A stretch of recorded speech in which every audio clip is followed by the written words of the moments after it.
Welcome to today's masterclass where we are going to look at not one, not two, not three, but the 7 money mistakes trapping civil servants. We are not just going to look at the mistakes only.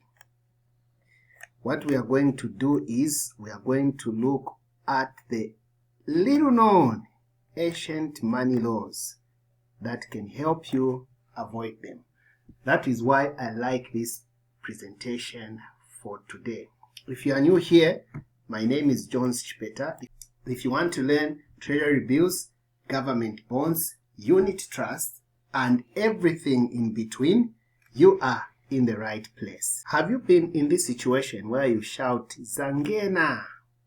Minutes later, you've got bills and pressures. You've got school fees, you've got relatives, you've got Nkongole, you've got all those things that are calling for your money. For some, the salary finishes within 1, 2, 3 days. But some, they reach month end.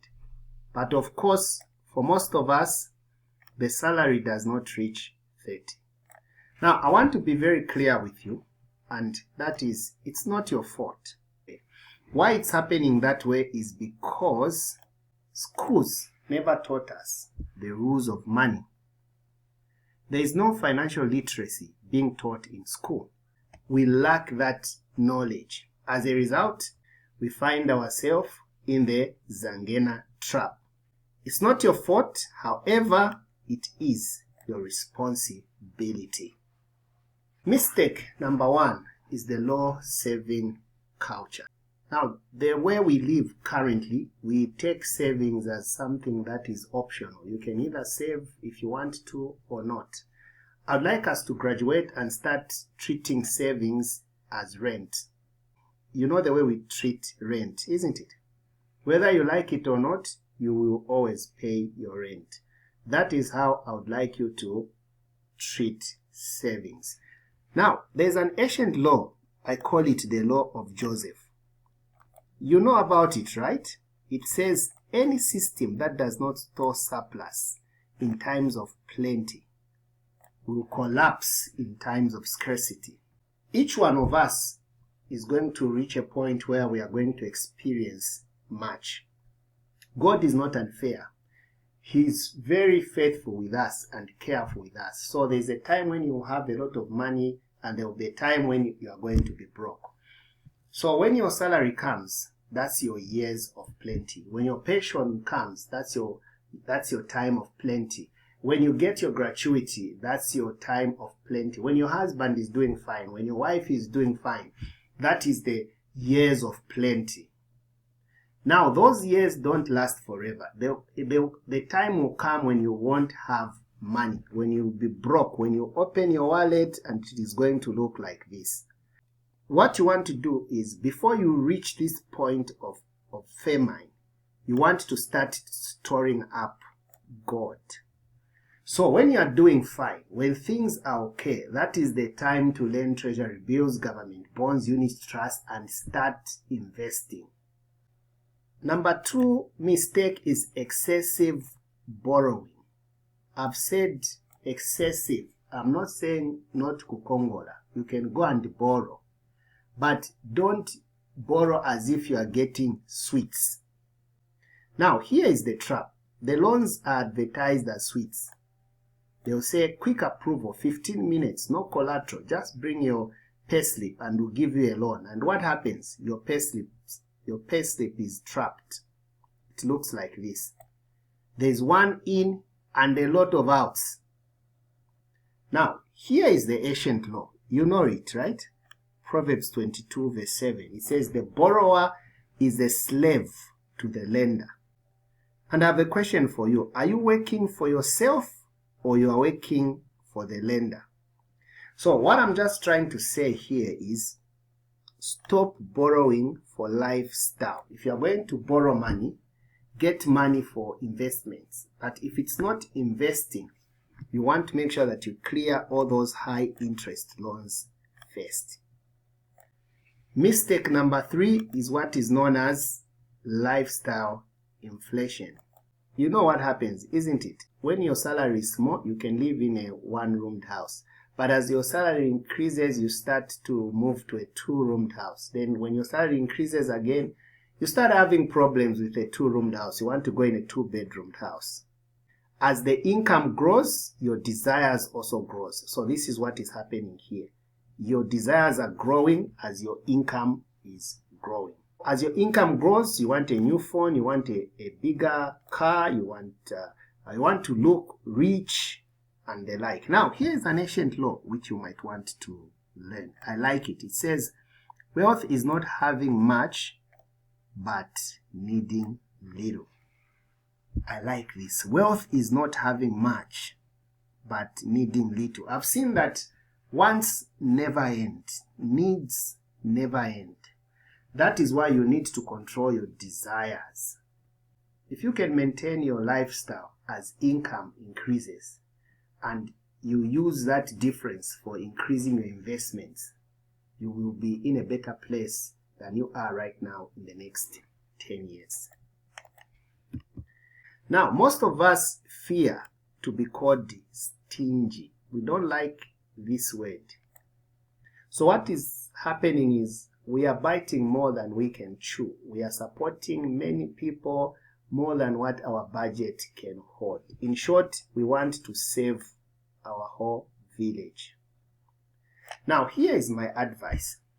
There is the law of order that you need to understand. And the law of order says, first you need to take care of yourself. As the provider, you need to make sure that you are safe, you are taking care of yourself, you are making money, you are growing, you are saving, you are investing.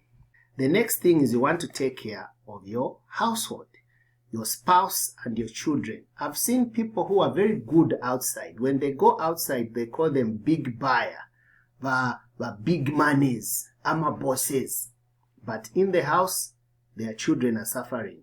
Their spouse is suffering. But outside, they are good. That is an error.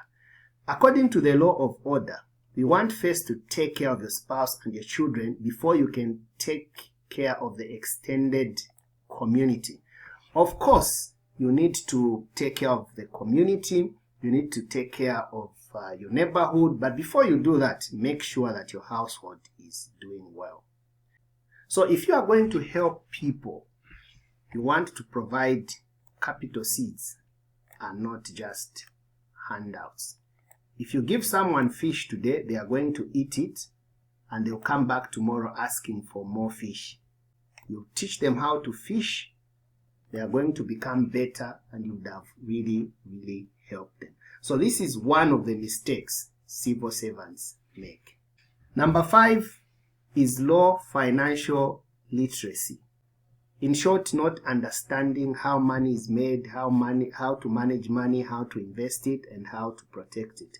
And those are the things that I talk about inside my mentorship WhatsApp group. I want you to know that more money will not solve all your money problems.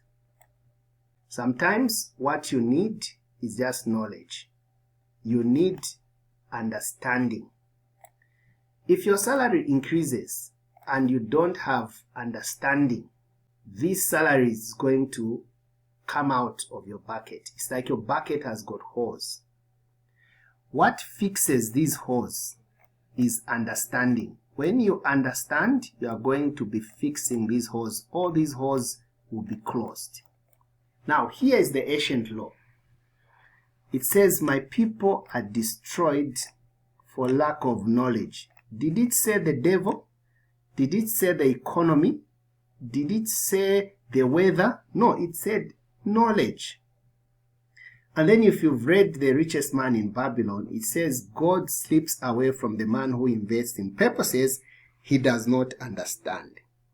So the key word here is understanding.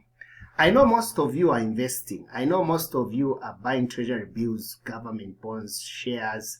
But do you really understand what you are doing? Of course, you want to be following your YouTube channels like this one. And you also want to be reading one book a month, but you might be confused, which book should I read? That is why I have a mentorship program where I show you and guide you on a monthly basis what to do. Now, if you want the slides for this particular presentation, if you are in my mentorship program, I'm going to give you this slide for free. Mistake number 6 is eating your seed. Bread here is what you eat today. When you get bread, you eat it today, you are happy. A seed is what you eat tomorrow. Whenever you get any money, in that money, there is the element of a bread and there's also an element of a seed. Most of us, what we do, we eat all of it. We treat the whole salary as if it is bread. But that's a very, very big mistake. We call that living hand to mouth. Now, let's look at this ancient law, the law of a seed. It says, the foolish man eats 100% of his harvest. The wise man saves seed for the next season. So, what happens is the foolish man, when he has a harvest, they say it's maize. All the maize he eats. Then now, the time for the next season to plant, you have no maize. Now, what this law says is the wise man saves for the next season. If you spend your whole salary, you are eating your future. You've eaten your seed. A percentage of your salary should be treated as bread, and a percentage of your salary should be treated as seed. Is it clear? If it's clear, in the comments below, write the word clear. Mistake number 7 is the big one. No system. I call it the hope strategy. This is where you are just hoping and you are believing God that everything will just be okay. You know, where you just say, no, fika is over. You just have hope. Now, hope is a beautiful emotion. It makes you feel nice, but it is a terrible strategy. What you need are templates, frameworks, laws, principles, and clear guidance on what to do. The tower principle says that for which of you intending to build a tower does not sit down first and count the cost? So if you want to build anything, you want to do what? To plan. In short, you are counting the cost, you are planning. In the process of planning, that is where you are now going to begin to develop systems. If you see what is happening here, you've got your salary here. It is feeding your living, it is feeding your savings, it is feeding your investing. This is a system. I like systems, I like principles, I like laws, and that is what I'm going to be teaching you about. If you don't have a system, if you don't know the principles, your salary will just be wasted. It will just be leaking. Your money will be lost. You work for many years, but you are going to have nothing to show for it. You might be asking yourself, what do I do now? So the solution is, I have the bond salary system. This is a mentorship program where we move from chaos to order. So in this mentorship system, I'm going to show you the roadmap on how you can systemize everything. And it's not a get-rich-quick scheme, and it's not a scam.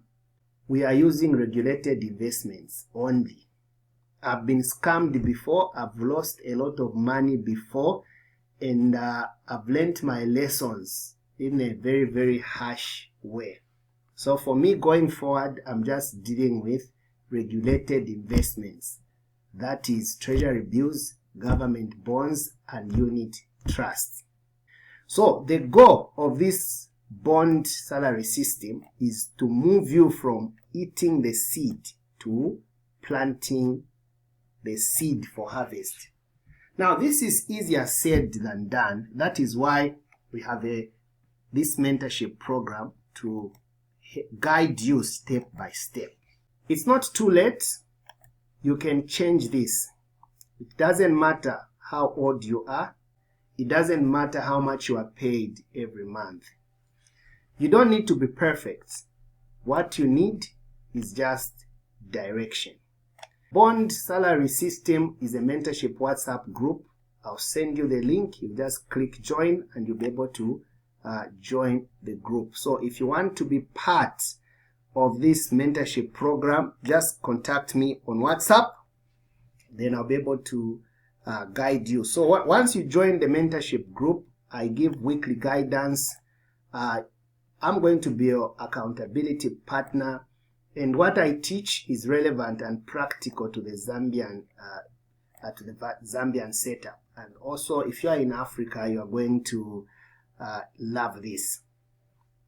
Then don't forget, knowledge is potential. Action is power. I'm going to teach you a lot of things on this channel and inside my mentorship program. The ones who are going to benefit are not those that just have the knowledge, but those that are taking action. Thank you so much for watching. Until next time, it's John Speta.